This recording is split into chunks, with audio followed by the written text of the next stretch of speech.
Places. And everyone. we're live. Hello. Here we are. Here we are. Happy Thursday. So it is Thursday, and is. we are struggling today.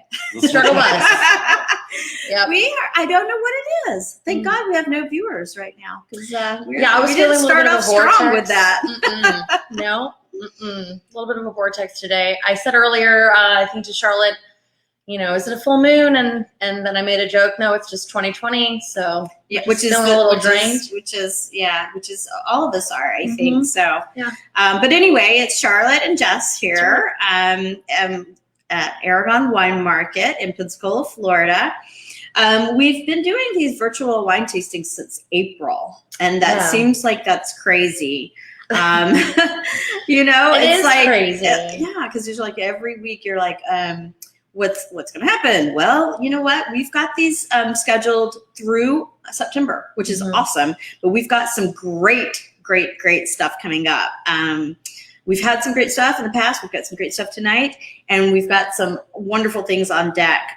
So for the near future, we're just going to stick with this program. It works out for everybody, I think.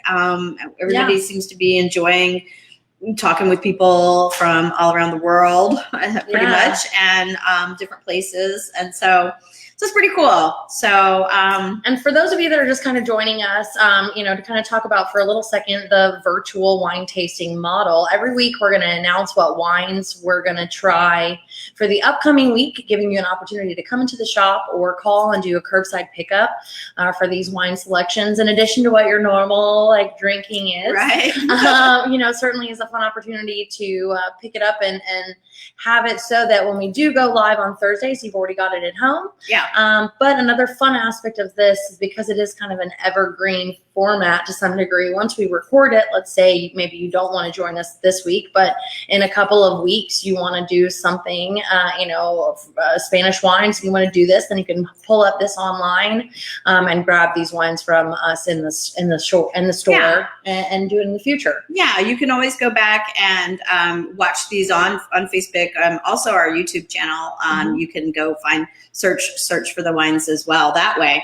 What we've done is that we've taken, since we have been doing this since April, we've taken the wines that we have done in the past, made it into a first virtual wine box, and now we're on our second virtual wine box. So those are on order. You can order those from us. Yep.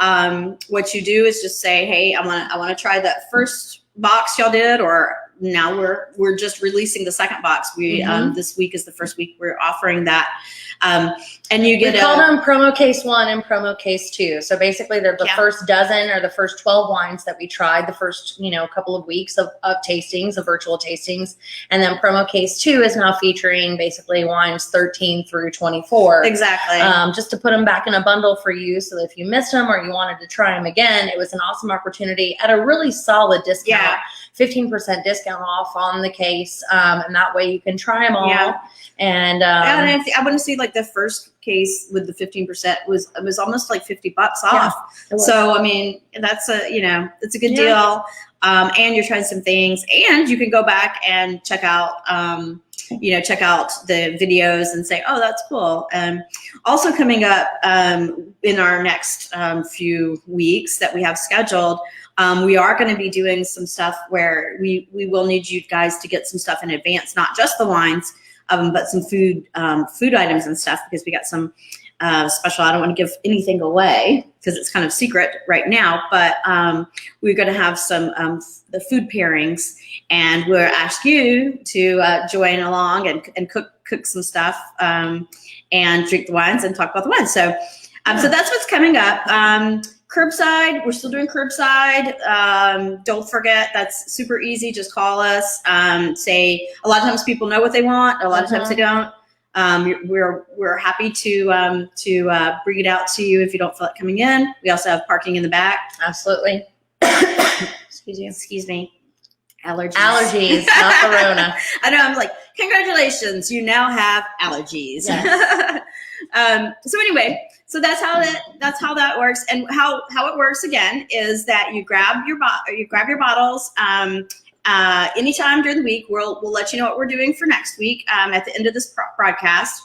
and come in anytime here or at wherever you shop if you're not local, and then join us again next Thursday. Yeah. So we have Spanish wines tonight, and Spanish wines have I would say we've been open almost 12 years, and Spanish has always had a great following. They've a good bargain, a great price. The reds are more popular just because people know more Grenache, Tempranillo, those kind of wines. But we have a white on deck tonight, and so that'll be fun to talk about. And I see my friend Bill McDavid just said, "Hey, Charlotte, are you guys carrying any of my friend Dave Miner's wines from Miner Family Winery?" Well, not to let the cat out of the bag yet, but we actually do have Miner wines on deck for one of our virtual wine tastings coming up in the near future. Yes. So Bill, you and Dave, so he's not joining us, but you and Dave will have to tune in someone from the winery, and we can ask Mike Fix. He's going to be joining us in just a sec. Who exactly from Miner is going to be joining us, but those are delicious wines, and so we are excited. That was a big coup to get the Miner wines in the store. So, but Spanish wines are tonight. We've got the wines are from European Cellars. So a lot of people know the name Eric Solomon. Eric Solomon is an importer, and I want to also say a percussionist, because I myself love the percussion. Which I love about you. Yeah. It's fun. You know, there's so many different little toys that you can play with percussion. So Eric Solomon's not joining us, but unfortunately we would play a little tambourine together. But Eric Solomon's got a huge name, and he's been importing this in the import business for a long time. And it's one of those like Kermit Lynch or One Hill that you see the name on the back, and you know you can trust the wine, even if you may not have tried it before, because Eric Solomon gave his stamp of approval. So without further ado, we will bring in Tim Willard, who's from European Cellars. Hi, Tim. Hello, hello. Yep, unmute his mic. Hi. We're trying to get you unmuted. Hi. I was hitting unmute, and then you would mute me, and then I would unmute me. And Okay, then I was like technical difficulties here today would just be I think perfect. that's par for the course. I'm feeling the same way you guys are, a little discombobulated today. That's such a good word, discombobulated. Yeah, Yes. we're all a little bit off, but that's par for the course with our technical abilities over here. So nothing new there. Well, We also have Michael Fix joining us. So let's add Miguelito. Miguelito. Hi. Miguelito. So Tim, you are with European Cellars, which is a wonderful import business. Can you give us a little bit of history? Yeah, well, I mean, you talked about sort of the patriarch of European Cellars, Eric Solomon. He started the portfolio 30 years ago. Really, 89, 90 was when he started. Eric, when he started then, he was searching out the unfound places. Everybody was into Burgundy and Bordeaux. You could almost credit Eric and some others like Kermit Lynch that you mentioned with discovering Châteauneuf-du-Pape, which now we think of as this super classic region. But just 30 years ago, it wasn't really on anyone's radar. The Priorat, when Priorat saw its big boom in the 90s, Eric was one of the first on that scene, and he actually married one of the original Gang of Five winemakers, Daphne Glorian at Clos Erasmus. They've been married for 30 years over a sample of wine that she sent to him. She sent it to his New York office. He got back from Spain. He had a wall of samples to taste through, and he tasted this one, and he said it stopped him in his tracks. And there was a number written on the label, and he called and said, "I need to see you when I come to Spain, next." And that's the story. They've been married ever since. And they only made 100 cases of that wine, I think, and he bought 100 cases, and that was the entire production, right? Or something like that. Yeah, well, actually that first vintage, all five winemakers, even though they had separate parcels, they put all of their wine together.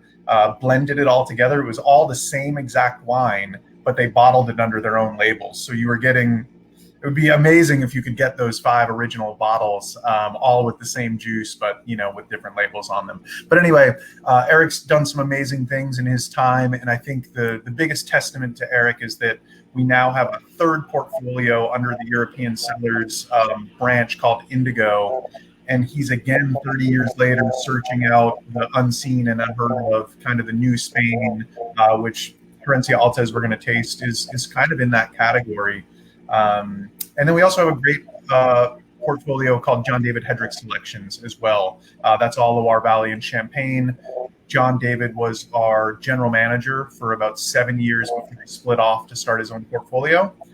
And about 6 or 7 years after he split off, he actually came back and merged with European Cellars. So it's his portfolio. It's under the branch. I'm just a really lucky guy that loves science and loves wine and gets to work for a company that has really rock-solid wines that are very expensive, but also very inexpensive, like what we're going to taste tonight. And I've been in wine for a long time. I started washing dishes in a restaurant when I was 14. And I've never left, and that was sort of my trajectory into wine. The things that excite me most in wine today are the bottles that I can buy on the retail shelf for $15 or $20 that outdrink their price point, and that really make you say, wow, I'm getting this much wine for this little money. And I think you alluded to it, but Spain is really the pioneer of that price point and over-delivering on quality. Yeah, I agree, and I kind of alluded to that at the beginning. That I really, and it's been true in 12 years that we've been open, and I'm sure many years, prior to that, is that really you get some great bargains with Spanish wines. I mean, you're right. There's some that are top that are super expensive, but you don't have to. And one of the things that I always say when people come in, it's like one of the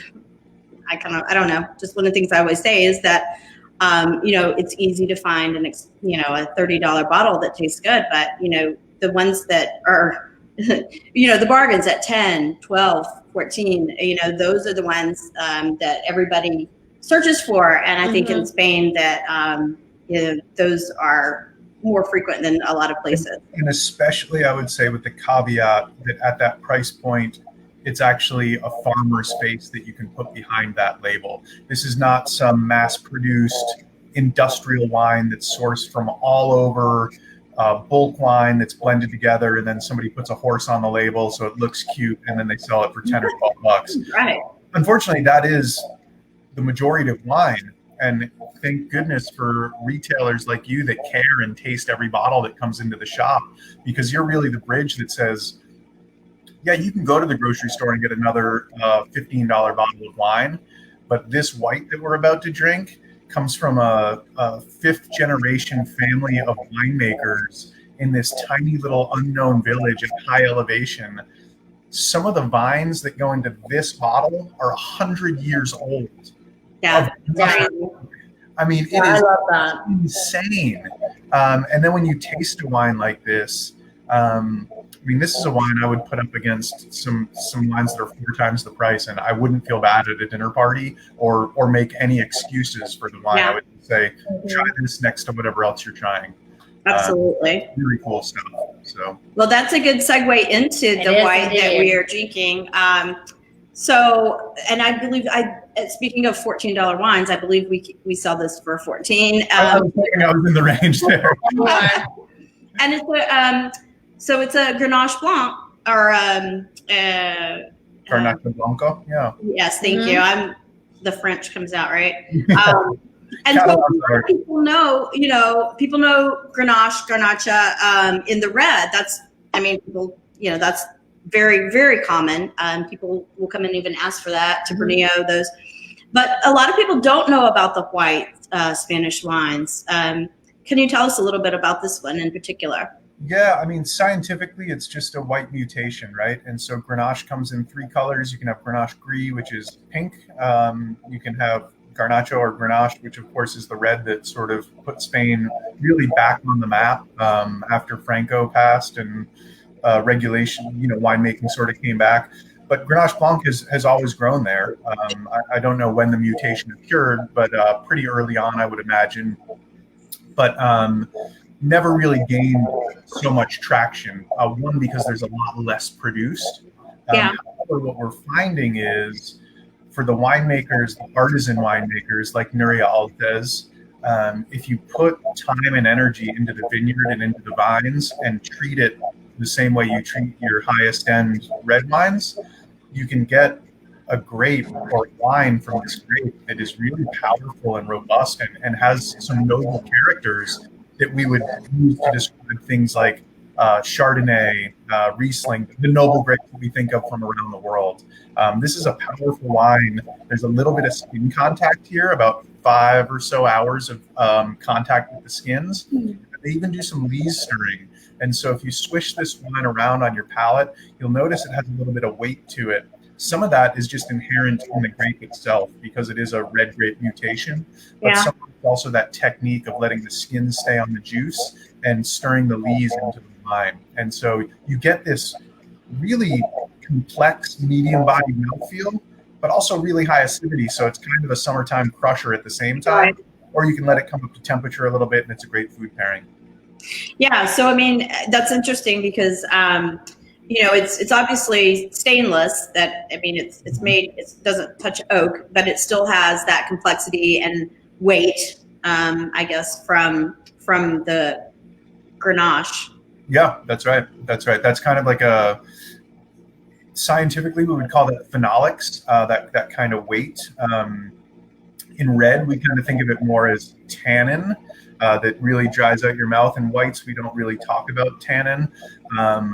But that weight, that almost waxiness to the wine, that kind of power. And if you aged this wine, Grenache Blanc will take on a petrol character, much like aged Riesling, which is wonderful. So we're learning so much about just how good this grape can become. Traditionally, when I was coming up in the world of wine, we found Grenache Blanc in really bad old school Priorat white, where they would oxidize it on purpose. Yeah. So you would have no acid, you'd have an almost brown wine, pretty high alcohol, and it was almost like a local parlor trick. I mean, it was just kind of something to drink to say you've drunk it. Or we knew it from Châteauneuf-du-Pape, in which, in general, it was, again, very weighty without any acid. So it was just kind of a cloying white. And today, in Châteauneuf-du-Pape, in Priorat, and in Catalonia, where Nuria and her husband Rafa are, if you treat it right, if you harvest early enough to keep acid in the juice, you get this really wonderful medium-bodied wine that's also balanced with great acidity. So it's really, especially at the finish. It's really amazing too. This wine smells a lot like Riesling when you put it in your nose. Like you get a big time similarity to Riesling that we talk about a little bit of petrol. And I think this vintage has a little bit more of that too. Yeah. I don't know if there's a lot of feedback hitting you, Tim, but I hear a little feedback in my ear. But no, you're good. Definitely get such complexity that you would get from Riesling or that you would get from certain Chenin Blanc, maybe a little tiny bit, which we've explored a little bit on some of these tastings in the past, and also some unoaked Chardonnays. So, I mean, it's for what it is, it's up against some big time heavy hitters, and talking about those types of colleagues in Riesling, Chenin Blanc, Chardonnay. Most people would not put these in the same ballpark, but this wine is in that same ballpark for sure. Yeah, I would agree. And if anybody drinks Greek wine, the Greeks have this great white called a Sirtiko. And if you drink the best of a Sirtiko, you'll get that same kind of power. You can almost smell the weight of the wine. Like it's almost something that you can sense through your nose. You can certainly sense it on your palate. But the Sirtiko with age will get that same kind of gasoline, petrol kind of diesel fuel quality to it with a few years of age. So some really cool stuff scientifically that if you're not into the science, no problem. Your senses will pick it up no matter what. And really, to get complexity at $14 from a wine shop, you're so far ahead of the curve already. So if this is a wine you like, make this your house wine and impress some friends with it. This is also a wine, because it's seen some skin contact and some lees stirring. This is a white that you can decant. And so I love decanting wine, especially young white wines. It's not going to hurt them at all. As they come up to temperature, I think it's very beautiful to just have a decanter of wine on the table while you eat, and the wine will evolve over time in the decanter. And as it comes up to temperature, you'll notice a lot of differences in the wine. It's also very easy to chill the decanter down because it's thin glass. So it actually, if you put it in the fridge or put it in an ice bucket, it chills very quickly. Well, that kind of brings up my question. And what, is this an ageable white? I mean, how long do you think this would be good and in your cellar? Yeah, so this particular wine, finished with a screw cap and made with a blend of as young as 20-year-old vines and up to 100-year-old vines, will be fine for 2 to 4 years, I would say. It's not really meant to age. It will start to show some of that complexity, but definitely better to be drunk young. They're top wines that do see some concrete eggs, see some neutral barrel. They're from all 70 to 100, 120-year-old vines. Those wines could age for 20 years, no problem. What is the oldest white you've had? Wow, that's a good question. Interesting question.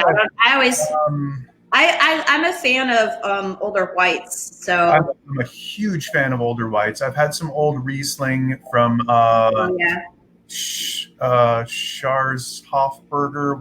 I'm butchering the name right now, but older white wine to me is one of the most beautiful things. Older vintages of Lopez de Heredia in Rioja. That was really a light bulb wine for me. I tasted probably in the mid 2000s. I tasted like a 93 Grand Reserva white when I was just starting to learn about wine, and my brain exploded. And I said, if wine can give an experience like this, I have to know more and kind of dive in. And so, truthfully for me, I tend to, the longer I'm in wine, enjoy the delicate nuance of white wine more than I do red in general. That's cool. I think White Rioja was, I don't remember if it was the first older white wine I had, but it was the one that I remembered. I just remembered what my oldest wine was. John David Hedrick, who I mentioned, stunning Loire Valley portfolio. He had a trade show in Charleston 2 years ago. And COVID time is so weird, right? Like it's almost like everything's last year, but maybe it was years ago. I don't even know anymore. What is happening to time right now? I don't know.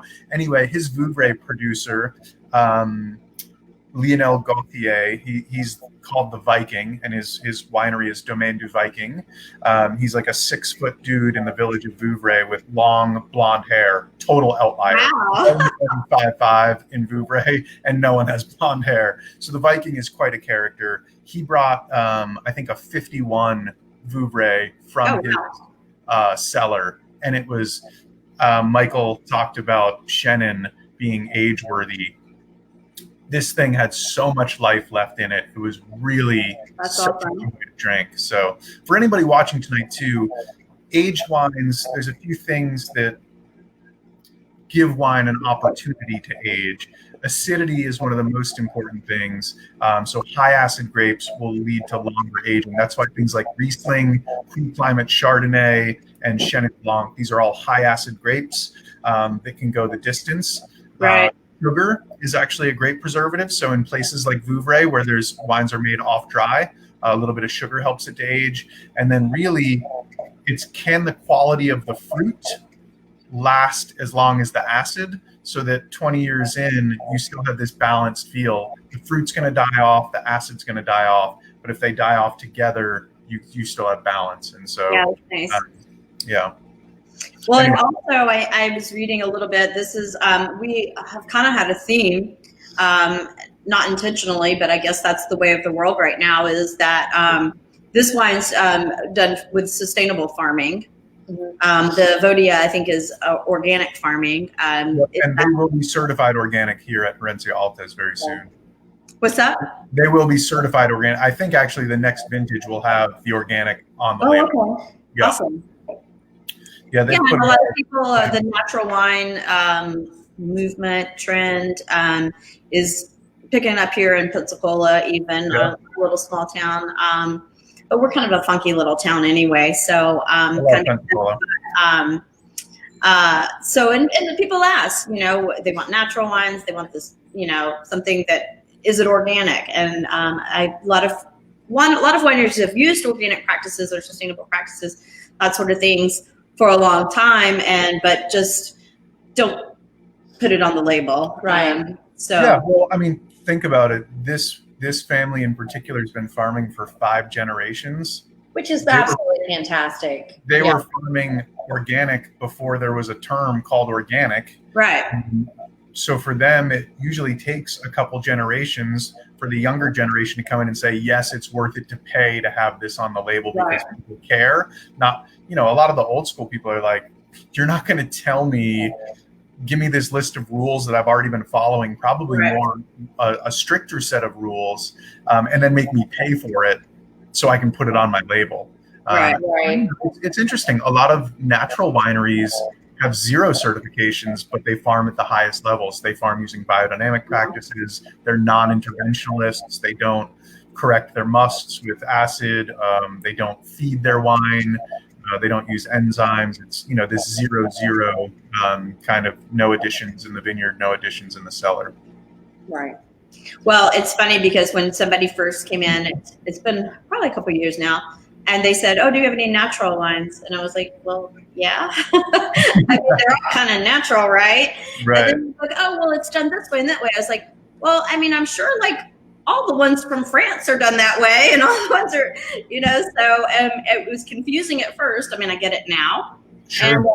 But I think the point is, like you said, I mean, these people, many of the farmers have been doing this way for generations, and so it's nothing new, but it's nice. But also, I mean, if you talk about interventionist methods as far as chemical methods, those are mostly post-World War II methods. A lot of those are only 70, 80, years old. So Exactly. a lot of those chemicals were developed during or after World War II. And so, like Tim was saying, a lot of these guys have been doing it for 100 years prior to that, or in Germany, in some cases, 200 or 300 years. The same 500. families have been, 500 years. Germany is one of the countries that has some of the oldest families of wine vignerons, and parts of France as well. And like Tim was saying, there's never been any incentive for them to say that they're doing that. That's just what they do. And they weren't trying to cut corners because they knew that if they did that in any way, if it was just pruning or whatever, it would affect the way that the vines behaved. That was really important to considering how farming is done. If you're trying to cut corners in farming, eventually it's going to catch up to you. It's always going to catch up to you.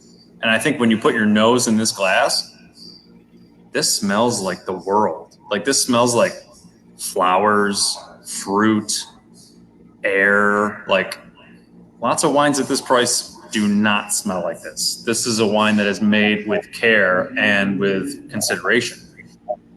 Yeah. Again, at the price point, those, you mentioned fruit, you mentioned non-fruit, you mentioned earth characteristics. There's this really cool kind of like wet stone characteristic to that wine, almost like water that's been running over a stone for a while that's like become a little bit mossy. Yeah. Yeah.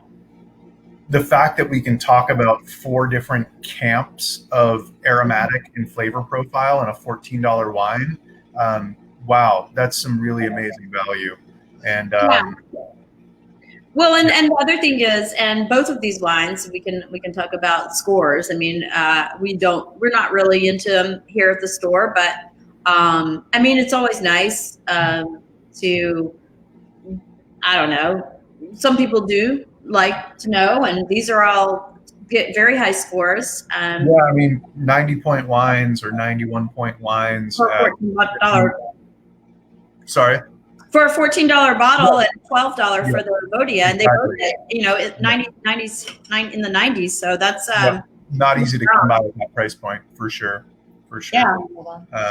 Yeah, and I think the most important thing is that there is a family that is working day in and day out with their hands in the dirt, creating this product for you. It's what Michael alluded to in terms of the chemical treatments, both pesticides, fertilizers, herbicides. They are very new, but when they became available, the government actually prescribed them and really tried to get everyone on board because it brings you more yield, but it robs bare the natural biome of the soil. And that's what these organic and biodynamic farmers are so concerned about. They're more concerned about the bacteria and the life that's living in the dirt more so than the vines themselves, which is really cool.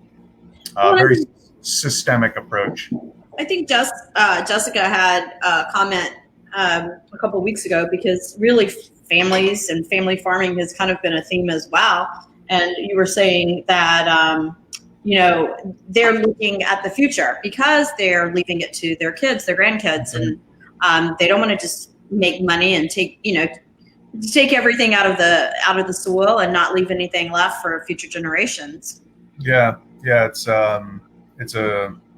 beautiful. But when you pass on to the next generation, the legacy, some of the families that Michael was talking about in Germany and France and Spain and really everywhere. Spain went through a pretty rough dictatorship period with Franco until the mid to late 70s. And so that threw a lot of things off the rails, really. But there's still some well over 100-year-old families in Spain that have never stopped producing.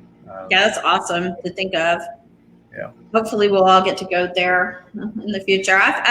Spain is one of my favorite, one of my mom's favorite places to go.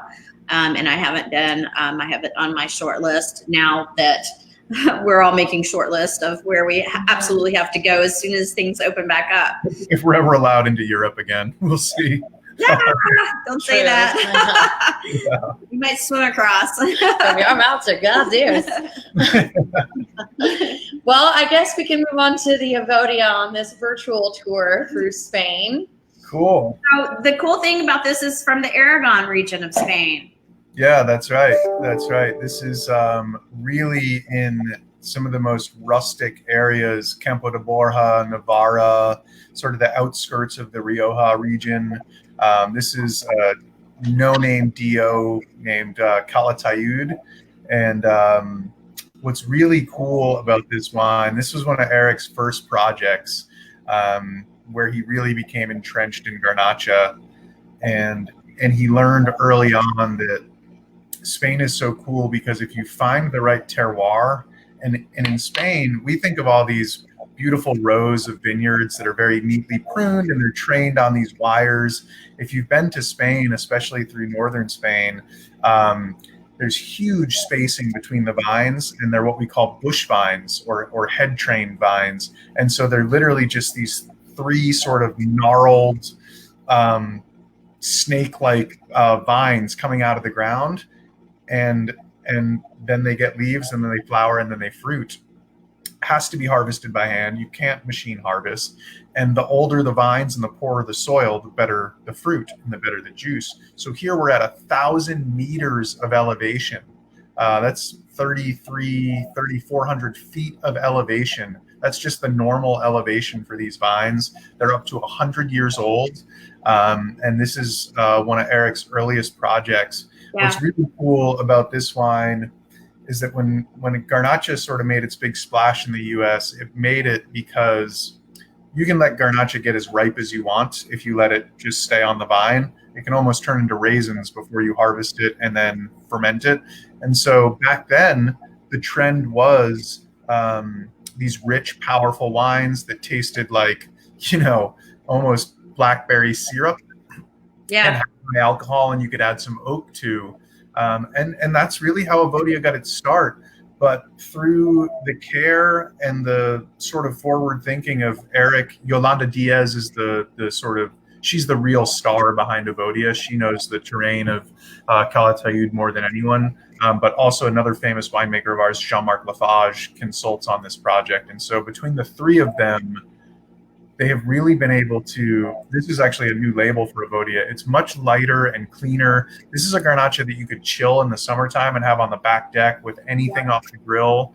It has, if you're tasting it now, think about the front palate to the mid palate to the finish. What I love about this wine is in the mid palate, it still has some of that depth and richness. You just start to taste it, and then as the wine washes over the back of your palate, it finishes very lifted, and there's some acidity there. Nice. And some really integrated tannin, and so it makes for a really pleasurable drinking experience for, again, a wine that's about 14 or 15 bucks.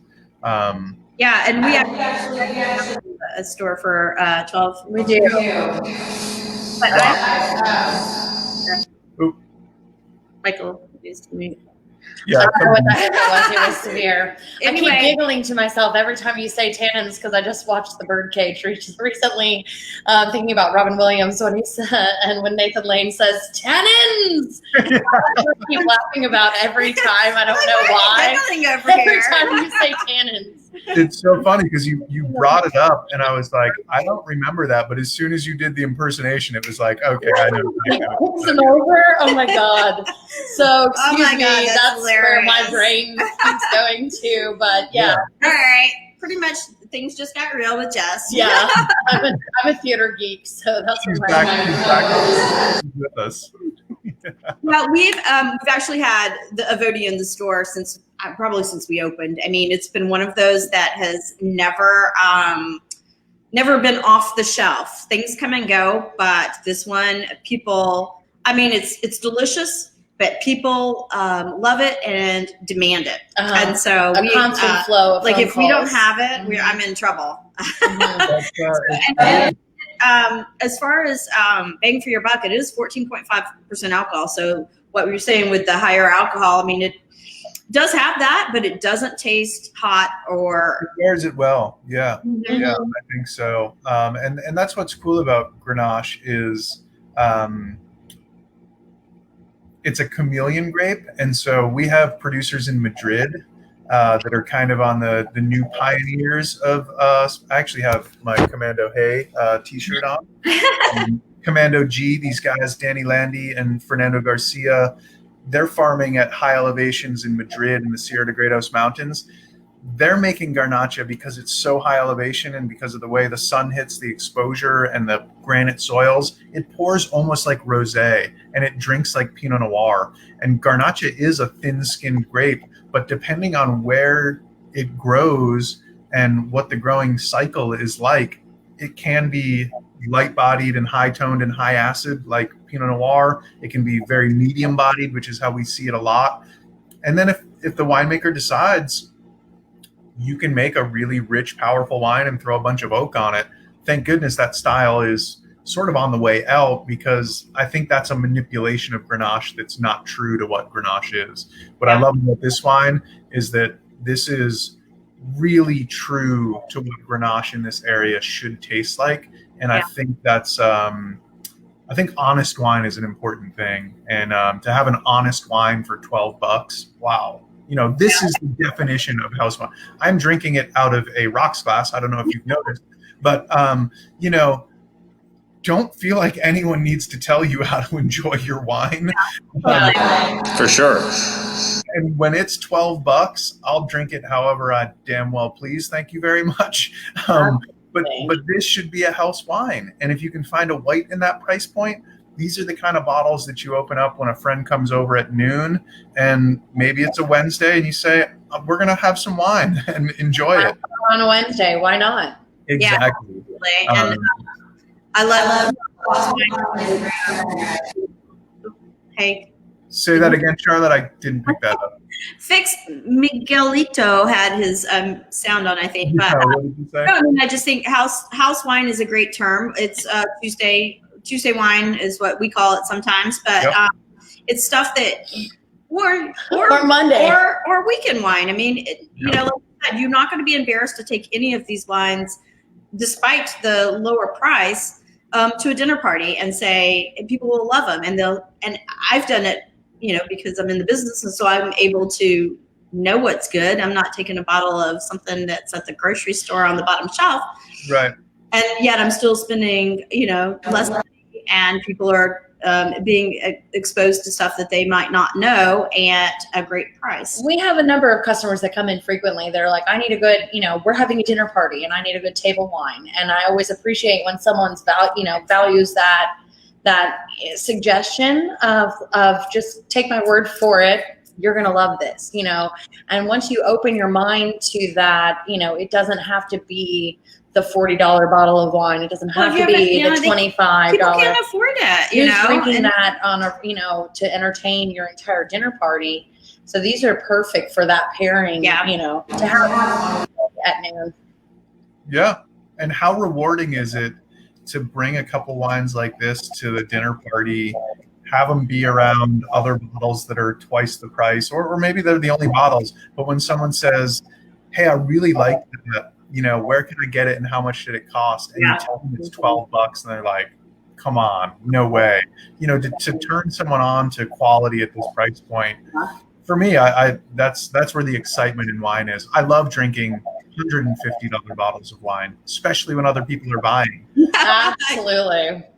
Right, of course. For the most part, when we're drinking those bottles, if your palate is experienced, most of those bottles aren't ready to be drunk when we're drinking them. They're really meant to be sitting in a cellar until they're ready.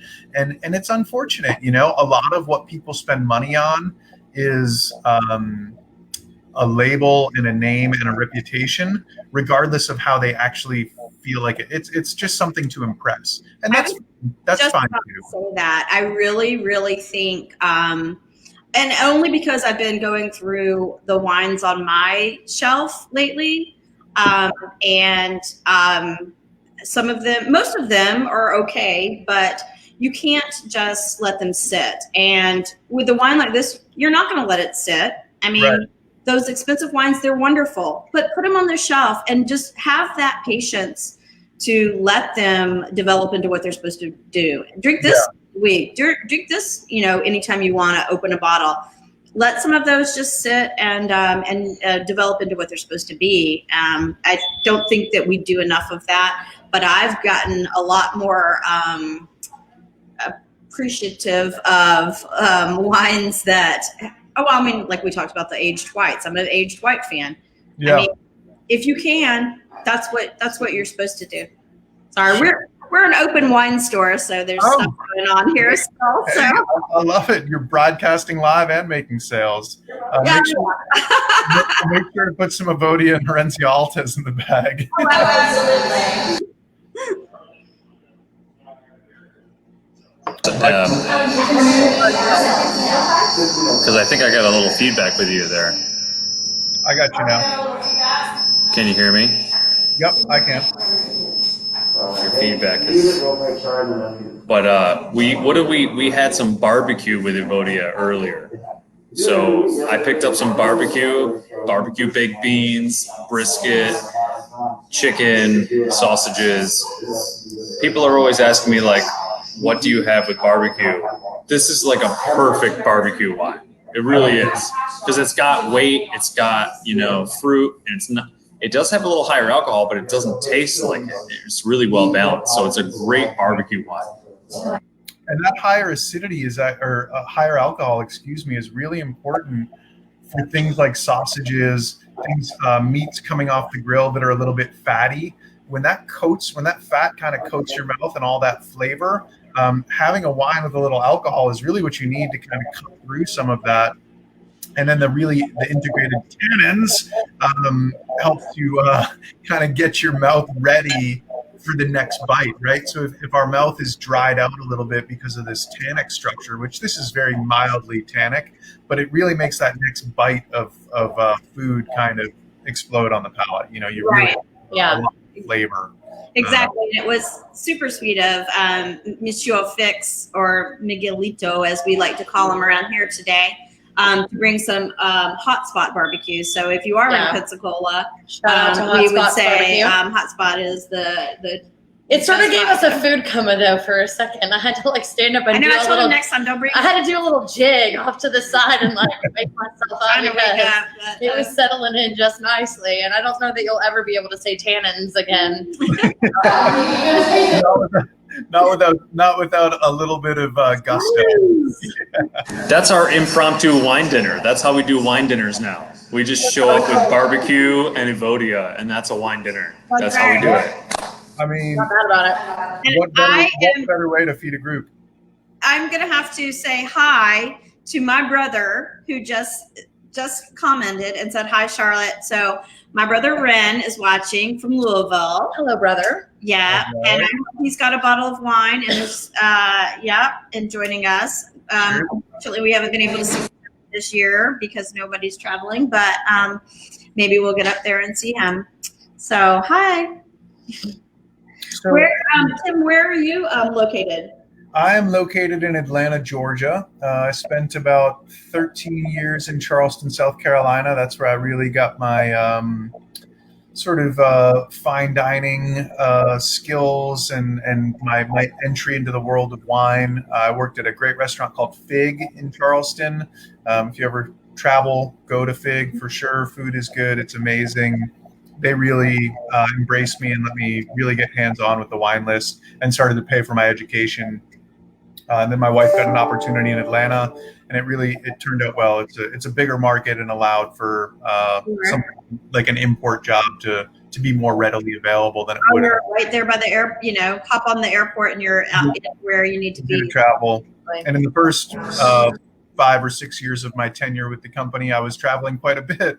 I'm more of a home desk jockey now, as we kind of all are. But yeah, I'm in Atlanta, and it's the South is always about 5 or 6 years behind the trends of New York and Chicago and the West Coast. But Atlanta's catching up very, very quickly, and I'm shocked and amazed at the youth, how young people that are getting involved at a very serious level in wine are these days. Sometimes before they can even legally drink, they're studying to take tests and studying maps and regions, and that is furthering wine in such an amazing way in the U.S. and especially in these smaller markets, Chattanooga, Nashville, Tennessee, amazing wine markets there. Pensacola, right? I mean, 5 years ago when I started, there wasn't really a reason for me to go to Pensacola, or if I did, people would look at me like I was crazy if I brought something like Chenin Blanc in. And now, I don't care what the wine is. If I'm out with Michael for the day, we show things and people are excited and they ask us for weirder, nerdier stuff that we don't have, Yeah. Oh, I totally agree. I mean, I see it's like you said, the younger people coming in, and it's really great. Like, we've been open 12 years, and just to see the progression of, when we opened, of course, we had a rosé section, and that even was kind of controversial back then. And of course now rosé is, I don't even know how popular it is, but it's definitely a trend that's been going, and it's kind of nice to see that, trends come and go, but it is good to see the younger people coming in for wine now. I don't think there's any stopping. Well, I'm going to knock wood and hope the wine business stays good. Yeah, I think it's also indicative of kind of the progressive nature of Pensacola, not to get into that too much, but there's been a big movement in the last 10, 12 years, especially post Hurricane Ivan, of us all deciding God, we really love this city and we want to make this city great, and we want to invest our time, and we have beautiful places like Aragon Wine Market and all these amazing little restaurants and things that 10 years ago you never would have found in Pensacola. A Union Public House, an Iron, a George, I could name a dozen more, and I don't want to leave anybody out of all these wonderful small businesses that support our beautiful community. But I think it really is indicative we're not a chain place. No, we want to be progressive. We want to be, the top 100 small cities in the United States, and all those little coup d'etats, that you gain as you grow as a little city. And I think so many of us want that. We want to be about the wine because we're excited about our city and where we could take our city in the future. Yeah. And Well, Tim was here twice last year, weren't you, Tim? Yeah, that's right. That's right. Tim was here twice, 2 different trips. So, and we did 2 different types of wines both times. I mean, we did Spanish wines, but we did all different kinds of different regions and different styles, and also, and they were very, very receptive. I mean, people really loved them. It was a really, really fun time. So this is the only city in the Panhandle that is a city. The rest of the Panhandle is very much beholden to seasonal sort of trends. Yeah. They're all beach towns. Resort. And Pensacola is the only, or people call it the outpost of Florida. You know, it really is the only city on the Panhandle. And that really makes a difference. And also, it's the oldest settlement in Florida for all you people out there. Older than St. Augustine. And the connection to Spain is undeniable if you walk the streets. You know, it's definitely got some Spanish heritage. But Pensacola is beautiful, which I know most of people watching are probably from Pensacola, and they know that. I don't have to tell you that. But for someone that just gets to travel there once in a while, and I lived on a beach town in Charleston called Folly Beach, and so that proximity to the ocean, the smell, the weight of salt water. So actually, this is great, right? You guys live on the water. A lot of times it's weird to talk about that kind of body and that waxiness in the white wine. But for anyone that lives next to the ocean, you've felt the air when it's thick with salt water, that smell of the marsh where you can almost taste it. That's what we're talking about when we talk about weight in a white wine. You can almost smell the weight when you put your nose in it. And then when you swirl it around your palate, you can feel the weight. I wouldn't recommend drinking seawater, but certainly we've all choked on some if you've been out swimming enough, and you know that it's pretty rich and complex, I would say. Oh, yeah. Well, we hope that, Tim, we hope that you will come back to Pensacola when, I mean, you're a drive away, so. That's the nice thing about it. I can drive, I can hit most of the Panhandle and a stop in Pensacola and get back up, which is great. Although the flights have gotten a lot better, you know, into Panama City, and then getting out to Pensacola is not too bad. So I've got multiple options, although at this point I would rather take the drive than mess with airports and that sort of thing. I'll agree with you on that right now. But when you do come back, whenever that shall be, we will definitely love to have you here in the wine store. And so appreciate you talking with us tonight. It's been really fun, and you're very knowledgeable, and we love hearing all about these wines. But I mean, you could probably talk about the whole Eric Solomon list, and we'd love to hear some of those as well. So over 100 producers, and they all probably make 4 or 5 wines. So it's you know, by the time you got through them all, we'd have picked up 20 new producers and 100 new wines to get started on again. So that's the other beautiful thing about wine. It's a never-ending journey, and you get through it. You get to meet good people, and it's such a good bridge, as you were talking about with Pensacola, wanting more, wanting that sort of, you know, just that cultural feel to the city. And wine is such a great thing to bring people from all walks together. So anyway, if anyone has questions, I'd love to answer some, or if we need to call it a day, we can do that too.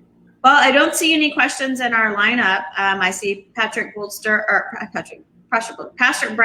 Bradley, sorry, Pat, is streaming us right now. And Yvonne is, sorry she missed us. I guess she's just now tuning in. Yvonne, with the program.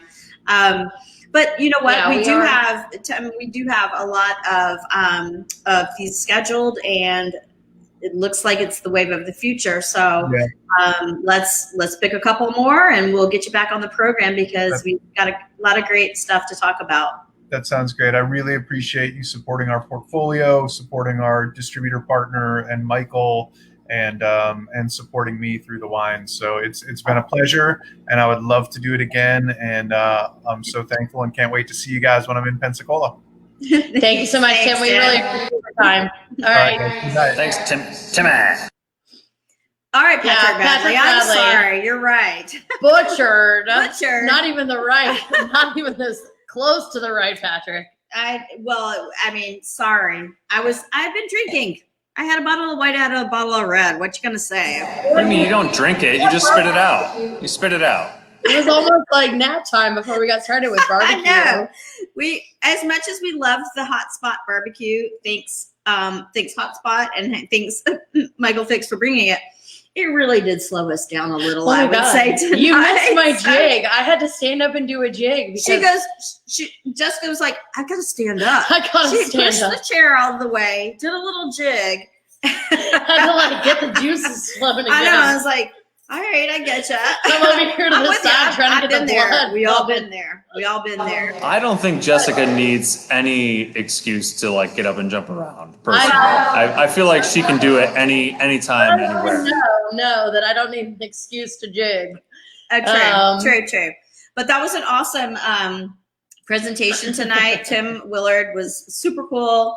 The wines, So delicious. The white, 14. The Evodia red is 12. Yes. Talking about bang for your buck on flavor, on everything. So Absolutely on flavor and you know, not even though it made us a little bit tired, perfect pairing with barbecue. Oh my gosh, like I'm gonna eat some more when we go off camera, but I just had to break for the actual like viewing and interviewing and recording. But yeah, no, it's perfect pairing with barbecue. It's so delicious. it is really. And you know, definitely something that you should try. And we always have it.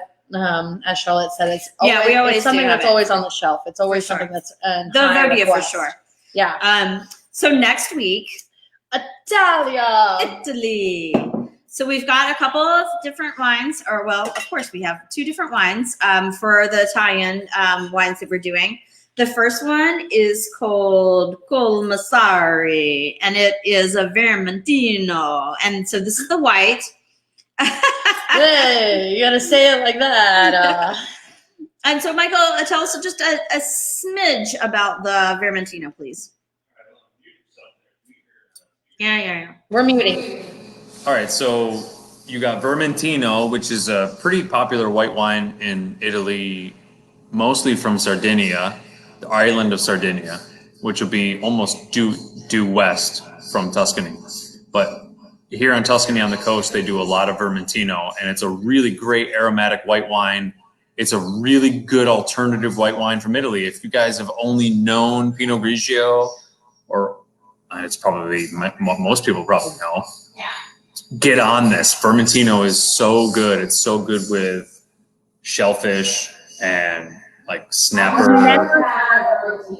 It's so good, and this is from Tuscany again, and it's a smaller appellation in Tuscany that not a lot of people know of. So it's a really unique area, and it will be a great seafood alternative for everybody who's out there listening, I think. And it's also a good alternative to get into different white wines from Italy that aren't called Pinot Grigio, and it's delicious. Exactly. I think Pinot Grigio is everything that everybody ever knows. But we do actually respectfully, have... that's all I ever, when I think of Italian wines and I think of whites, the only thing that I literally can place mentally is Pinot Grigio and undefined whites that were, when I was in Rome, that someone poured into a glass and I just drank because it was delicious. And I said yes, because I was at a cafe in Rome. I actually do like a lot of white, the Lugana from Zanato. And I also like the Monte Carbonaro. So I'm a big fan of white Italian whites. I haven't tried this, so I'm excited to try it. It's $15 a bottle. $15 a bottle. Mm-hmm. So the red that we're doing is you're gonna have to say it. A Gratamaco? So this is Gratamaco.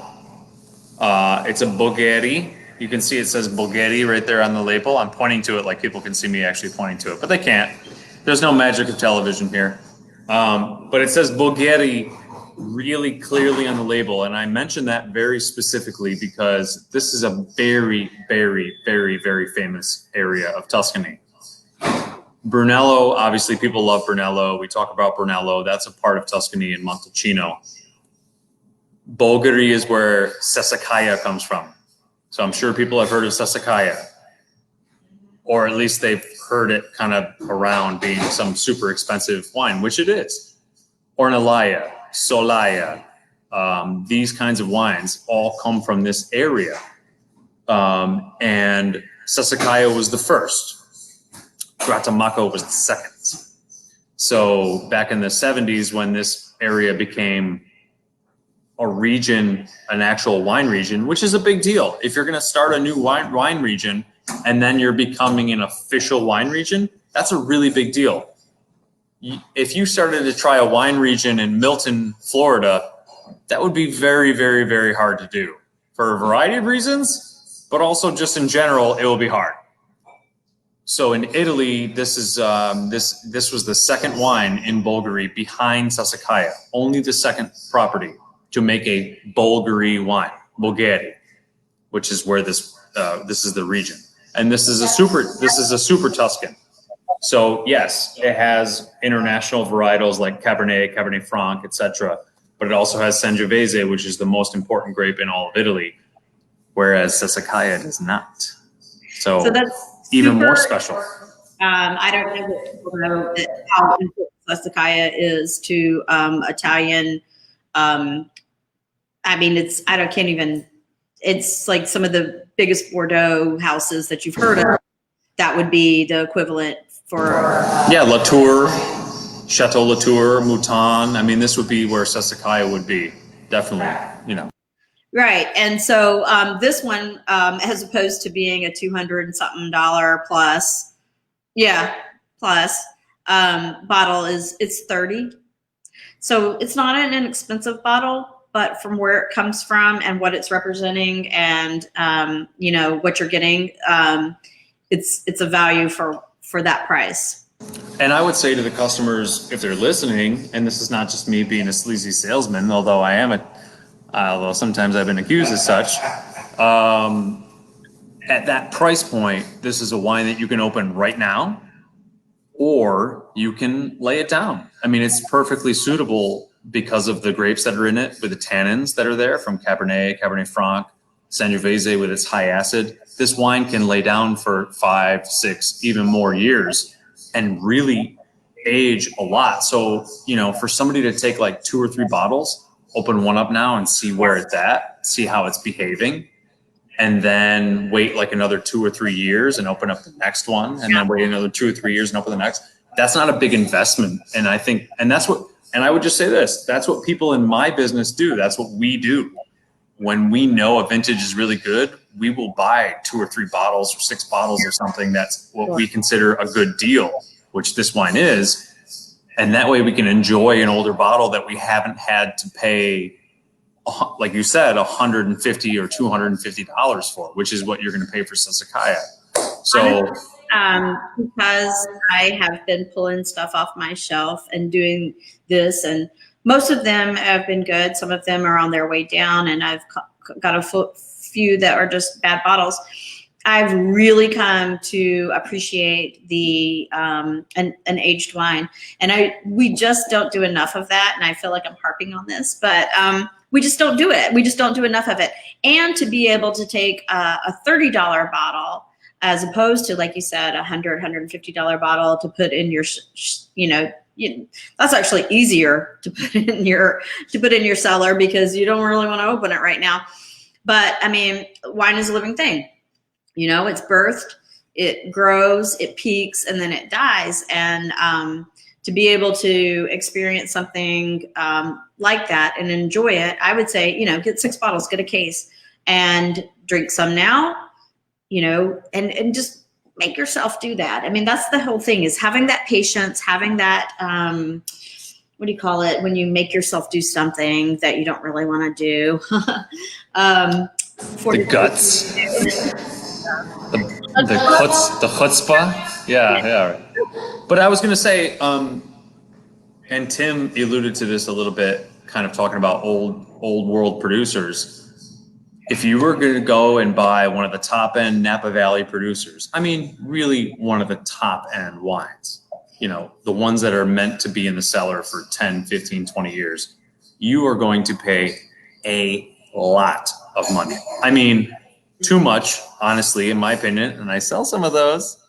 but they are expensive, and the price reflects the market, of course. But when you talk about Italy, Spain, as far as red wines are concerned, Italy and Spain, for the most part, have the best cost to price ratio of because Bordeaux and Burgundy is can get quite expensive because of just the market for it. But right now, still for the last 20 years, really the last 30 years, Italy and Spain have been the best values for high end, or shall we say higher end ageable wines. Yeah. You can get a bottle of Barolo for less than $50 that will age for 25 years. This is incredible. 25 years. And it will be amazing. I just opened a bottle of 2009 Barolo. It was incredible, and it wasn't even ready to drink yet. I mean, it had to be decanted for 2.5 hours, and it was amazing. With a red wine, you'll never get that steak fat tannin unless you let it age. Because the tannins are all going to be, unless you let it age, it's going to be that tannin. You're not going to get that steak fat tannin that's that easy, buttery, mellow tannin unless you let it age. Yeah, and I think when people buy this bottle this week, hopefully they open it up like an hour. I would say an hour or so before we do the tasting. Because also, just to hammer it home, we have Federico from Guatemala coming. So we have one of the winemaking team. And we also have Winebow's Italian wine specialist. Yeah. Not me. I'm one of them. But he's actually got that as his title, whereas I don't. But Marcello Palazzi, who's been to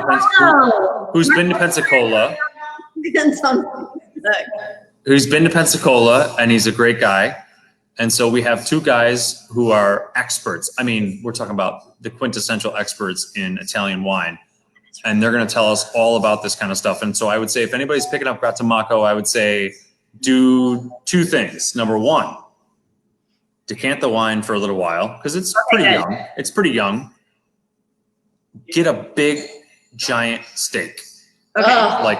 A giant T-bone. Everybody know this. So anybody watching tonight, right now, you're going to get. Do you need to hear yourself? I was talking very loudly, which I tend to do. If you're going to get the wines for next week, the red, go ahead, decant it, and get a steak. That is number one. And anything else? Yeah, make sure it's a fatty cut of steak. Like a T-bone or porterhouse, something like that. Because in Tuscany, they have a steak called Fiorentina, which is very famous, and it's usually done with a T-bone, basically a T-bone steak or a porterhouse steak. That's huge. It's usually about like yay thick. I mean, I'm serious. People look at this. This looks big. That's how big it is. We're talking super big. So it gets like really crusty on the outside and delicious, but still really medium rare in the middle, or rare, really, even, which is the way you should be eating it. Okay? For everybody listening, if it's well done, it ain't steak. Just me, personally. You want to send me bad comments, I don't mind. That's how steak is supposed to be. Well, that's our time. I'm just kidding. We're unmuted. Unmute us. Are we unmuted? We're unmuted. Okay. All right. Well, thanks, Fix. We're going to let you go. We've got some good info on the wines for next week. Thank you for joining us, Fix. And as always, we will see you next week without barbecue. We appreciate the hot spot barbecue, but we are also very full and drowsy. Bye. All right. So, hi guys.